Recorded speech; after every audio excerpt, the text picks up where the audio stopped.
el principio del que se basan los motores y generadores, ¿sí? Cuando nosotros tenemos un conductor cerrado, la fuerza total sobre el conductor cerrado es nula.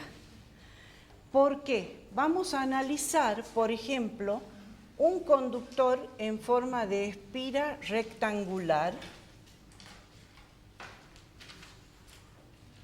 O sea, una espira es un enrollamiento de alambre, que aquí tiene forma circular, pero podría estar hecho en forma rectangular y decir que, por ejemplo, este es el lado de longitud B y este es el lado de longitud A. ¿Sí? Es decir, es un rectángulo de lados A y B. Bien, supongamos que esto está inmerso en un campo magnético, me voy a fijar en el gráfico, donde vamos a decir que este es el eje Y, ¿sí? Este es el eje Y, el eje Z es el vertical y el eje X sería el que sería paralelo al lado B. Pero resulta que esto está inclinado, entonces el eje X continúa en... ¿Se entiende la perspectiva? Más o menos. Vamos a prolongar. Pasa que la normal, la vamos a dibujar con rojo, la normal al plano de la espira, la normal forma un ángulo con el eje Z, que no me acuerdo si le puse Φ. Sí, Φ. La normal forma un ángulo Φ con el eje Z y si el campo magnético nuestro es coincidente con el eje Z, es decir, vertical, vamos a dibujarlo solo en dos lados para no complicar el gráfico. ¿Se entiende ahí? Entonces quiere decir que la normal al plano, a ver, sería como que estoy diciendo que esto está inclinado así. El campo magnético es vertical. Entonces la normal del plano, que es perpendicular, forma con el campo magnético B el mismo ángulo Φ. ¿Se entiende ahí? A ver, para que sea más fácil, le voy a hacer un corte así. Entonces vamos a dibujar que la espira está inclinada así, el campo magnético es vertical, entonces el campo magnético en todos los puntos es hacia arriba. Vamos a dibujarlo acá también para que veamos que la normal de la espira, esta es la normal, forma un ángulo Φ con el campo magnético B, que no le puse, que es este. ¿Está bien? ¿Se entiende? Bien. Entonces, si la corriente en la espira tiene dirección así, es decir, que la corriente es en sentido antihorario, ¿qué va a pasar con las fuerzas? Fíjense, en estos dos lados, que tienen la misma longitud A, la fuerza tiene que tener el mismo módulo, pero seguramente van a tener distintos signos. A ver, veamos. Decimos, de la velocidad de deriva, que tiene la misma dirección de la corriente, hacia el campo magnético B arriba, es decir, sería así, ¿no es cierto? La fuerza sería para allá. A ver, ¿con qué vamos a dibujar? Otro color verde. La fuerza magnética sería para allá, ¿se entiende? Ahora la vamos a dibujar bien acá. Fíjense, la fuerza magnética tiene que ser perpendicular tanto al campo B como a la velocidad. ¿Cómo sería acá la velocidad si la corriente va hacia allá? La velocidad en esta punta sería entrante. ¿Están de acuerdo conmigo? porque estamos mirando hacia allá. Entonces acá la velocidad sería entrante. ¿Cómo sería la fuerza magnética ahí?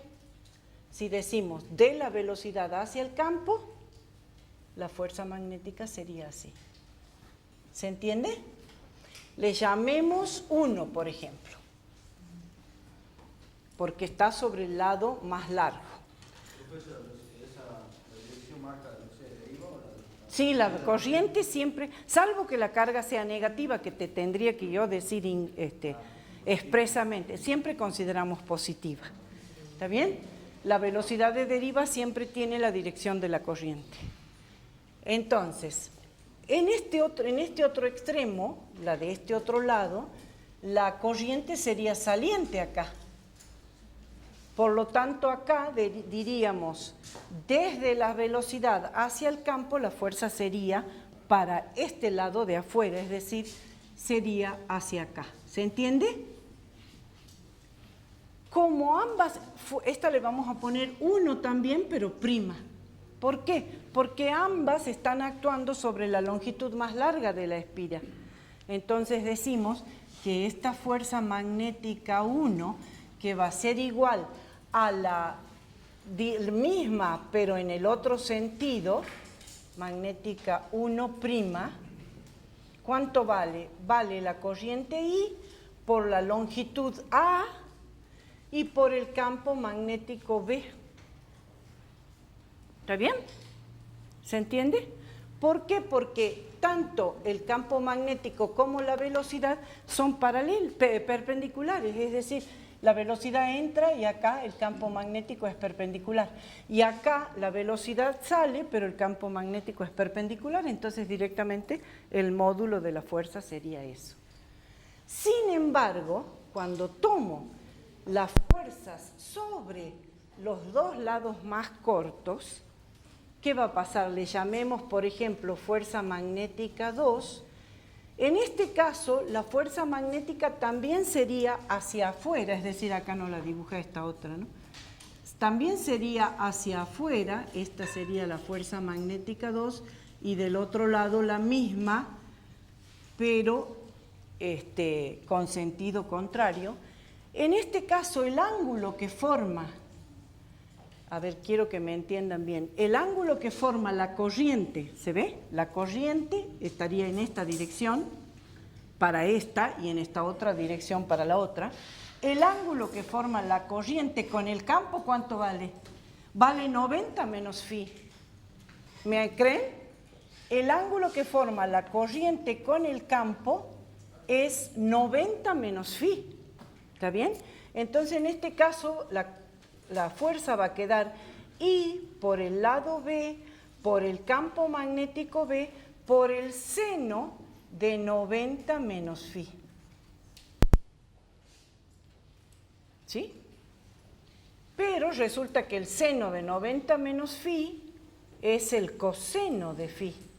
Entonces esto es lo mismo que poner I por B por el coseno de phi.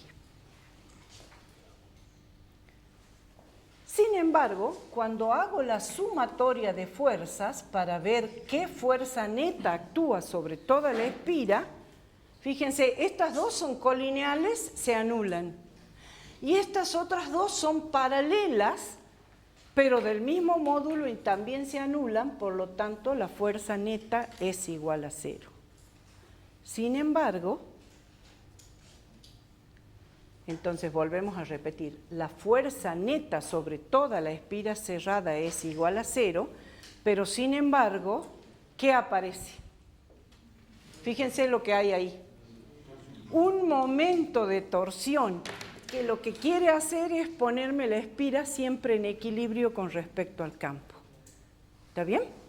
Entonces, en este caso, aparece un momento de torsión que vamos a decir que este momento de torsión es la fuerza magnética 1 por el brazo de palanca. Y fíjense, como está girando alrededor del eje Y, es como que el eje está en el centro de la espira, y entonces el brazo de palanca, ¿cuánto va a valer?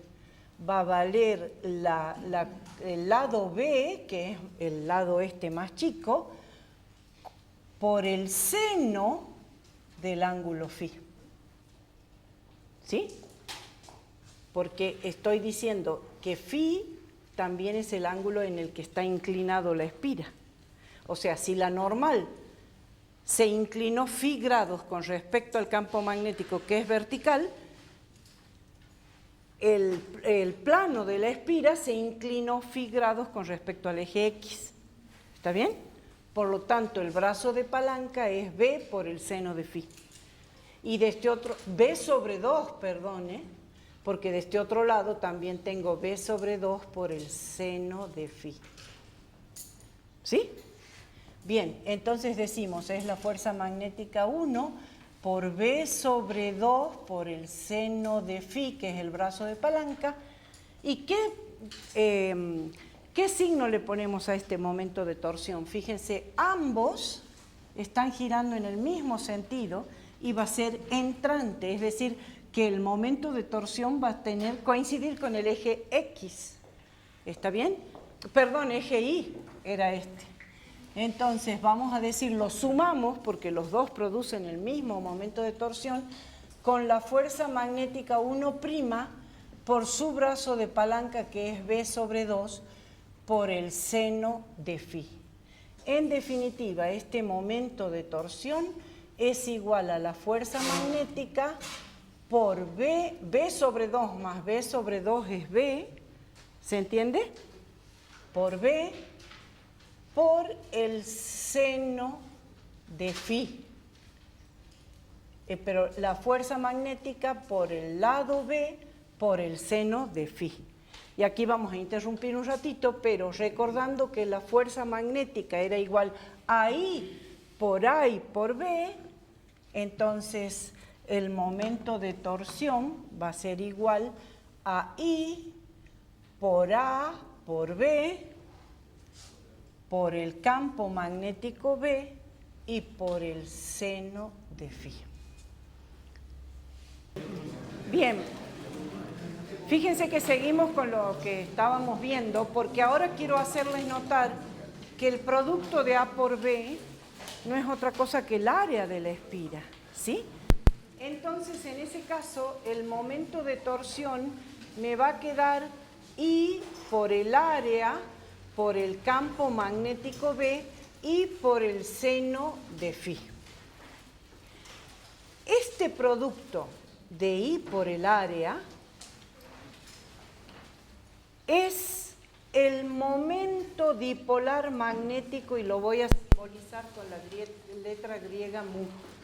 Momento dipolar magnético, lo anotemos aquí.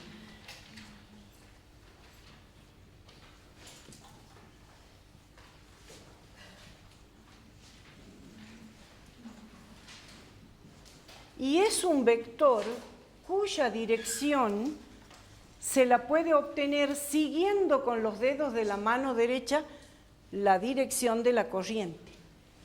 En este caso, este vector normal al plano de la espira coincidiría con la normal y se llama momento dipolar magnético. Entonces acá le vamos a poner que este vector normal también es el momento dipolar magnético. Teniendo en cuenta esto, entonces, nosotros podemos decir que ese momento de torsión es mu por el campo magnético B y por el seno de φ. Es decir, que estoy obteniendo un tercer vector que sería el momento de rotación o tau, momento torsor tau, que sería el producto vectorial de el vector dipolar magnético por el vector campo magnético. ¿Se entiende esto? Es decir, el hecho de que aquí el producto del momento dipolar por el campo esté afectado por el seno de φ, significa que esto es un producto vectorial cuyo valor es este. ¿Sí? Entonces, nuestro momento de torsión total es mu vectorial B. ¿Se entiende? entonces ahora vamos a explicar que como este momento de torsión depende de phi, entonces cuando phi sea igual a 0 o phi sea igual a pi, ¿qué sucede? En este caso, cuando el ángulo es 0, quiere decir que la espira está perpendicular al campo magnético, ¿se entiende? Y entonces el momento de torsión es nulo, porque el seno de phi o el seno de 0 es igual a 0. Ahora, el momento de torsión va a ser máximo cuando phi sea igual a 90 o phi sea igual a 270 grados, entonces tau es máximo. ¿Cuándo es esto? Esto es cuando la espira se puso vertical y entonces el mu, a ver si quieren hagamos el dibujito acá. En este caso teníamos la espira, el vector mu era coincidente con el vector campo magnético B, ¿sí? En cambio, cuando phi es 90, quiere decir que la espira ahora está vertical, su vector normal o vector mu es horizontal, en este caso, y el campo magnético B coincide con el plano de la espira. En este caso, el ángulo es 90 o cuando está al revés 270 y acá el valor del torque es máximo, ¿está bien? Entonces, el torque, ¿qué es lo que hace? Ese momento de torsión intenta siempre rotar la espira hacia el lado del phi más chico, es decir, hacia la posición de equilibrio. Cuando la espira está horizontal, entonces la posición es de equilibrio estable. Y cuando rota hasta ponerse en horizontal, pero con la normal para abajo, el equilibrio es inestable. Y siempre el momento de torsión le hace hacer este giro para volver a su posición de equilibrio. ¿Se entiende? ¿Sí? Bien. Entonces ahora vamos a volver un poquito al galvanómetro de D'Arsonval para ver cómo funciona. Ahora ya podemos saber cómo es que funciona.